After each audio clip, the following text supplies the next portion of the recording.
the first thing we have to do is we kind of have to attack this conception that you need seniors to write code. I actually want to challenge that a little bit. Okay. Because I look at seniors as like the multipliers within the team. So if the development manager, you don't want the development manager writing code because there are far more valuable things that they should be doing with their time. And I'm going to be honest that I think for senior developers, the same rule applies, maybe like 80%.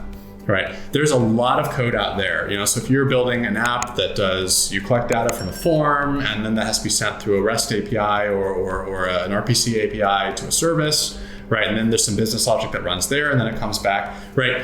There's a lot of code in there that you really don't need to pay a senior developer to write, right? The form validation logic, for heaven's sake, there's so many libraries out there that already do that. The REST API clients, again, there's so many libraries. It's such a well-documented problem space that it's almost a waste even to put an intermediate developer on doing that stuff.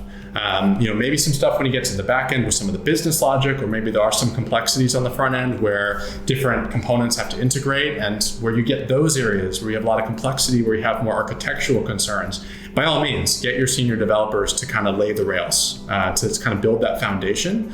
But then really they should be acting as multipliers for your intermediates and your juniors, right? So they're not necessarily going to be the ones writing the code because there's far more valuable things that you need their specific expertise and experience to do.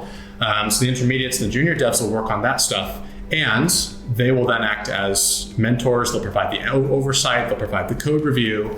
Where there are some disagreements around should we go this approach or that approach, they have the knowledge that they can use to weigh in on those conversations and just help get everybody moving in the right direction. Okay. So yeah, I think the idea of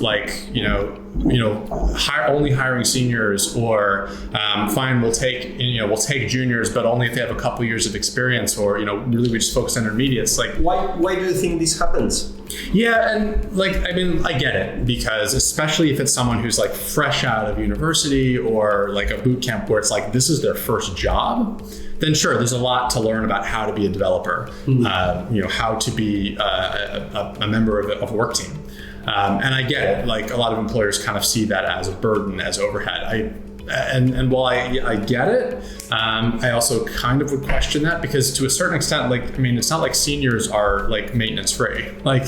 You still have to do work to onboard a new senior developer, and also senior developers tend to be kind of opinionated. And so, literally got into a big conversation today with one of the teams I work with around how big should a commit be, right? Like, how much work do you do before you create a commit and push it up, right? And literally every developer had a different opinion on how you would do it.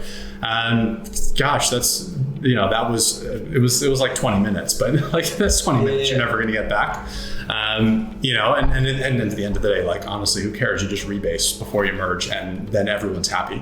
But at any rate, right? So it's like everybody requires some onboarding, everybody requires some training. Honestly, everybody requires some mentorship, right? Yeah. Even your senior devs, they want to grow too. They want to learn new things. Maybe some of them want to develop more of their, people leadership capabilities. Maybe some of them want to go really deep in the tech. Some of them want to go into platform architecture. Some of them might even want to go up into enterprise architecture, right? Really stepping back from the technology, right?